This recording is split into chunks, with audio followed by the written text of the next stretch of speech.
جب صلح حدیبیہ کا معاملہ آیا، جب حضور صلی اللہ علیہ وسلم تشریف لے گئے عمرے کے لیے، مگر مشرکین نے روک دیا، تو سفارت کاری ہوئی۔ حضرت عثمان مومنین کی طرف سے سفیر بن کے گئے، عروہ ابن مسعود وہاں سے سفیر ہو کر کے آئے۔ جو سفیر ہوا کرتے ہیں وہ صرف گفتگو نہیں دیکھتے، وہ ہر چیز پہ نظر رکھتے ہیں۔ ان کی تربیت ہی ایسی ہوتی ہے، حالات دیکھ رہے ہوتے ہیں، واقعات دیکھ رہے ہوتے ہیں، برتاؤ دیکھ رہے ہوتے ہیں، باڈی لینگویج دیکھ رہے ہوتے ہیں۔ تو انہوں نے صحابہ اور حضور صلی اللہ علیہ وسلم کے درمیان کچھ وقت گزارا اس سفارتکاری کے دوران مقام حدیبیہ پر، اور دیکھا، ہر چیز کو نوٹ کیا۔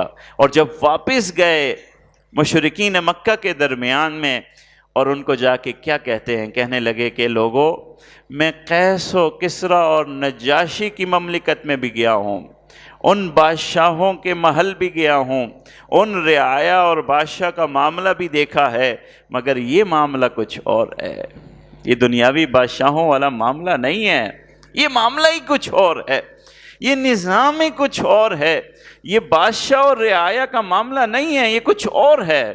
میں نے دیکھا کہ جب جو حضور صلی اللہ علیہ وسلم کے بارے میں کہتے ہیں، جب وہ وضو کرتے ہیں تو صحابہ جھگڑا کرتے ہیں، اور وہ پانی جو حضور کے جسم سے لگ کے گرتا ہے وہ زمین کو تو نصیب ہی نہیں ہوتا، وہ صحابہ اپنے ہاتھوں میں سنبھالتے ہیں، گرتا ہی نہیں نیچے۔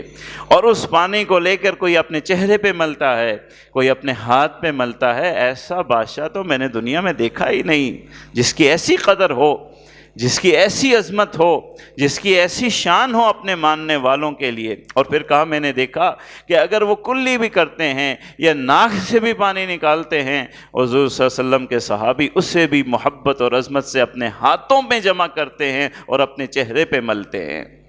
ایسی شان تو میں نے کسی بادشاہ کی نہیں دیکھی، ایسی عظمت تو میں نے کسی کی نہیں دیکھی، نہ نجاشی کی دیکھی۔ ایسی عظمت اور مقام تو میں نے قیصر و کسریٰ کا بھی نہیں دیکھا۔ سارے محلات میں نے دیکھے ہوئے، یہ معاملہ ہی اور ہے، یہ معاملہ ہی اور ہے۔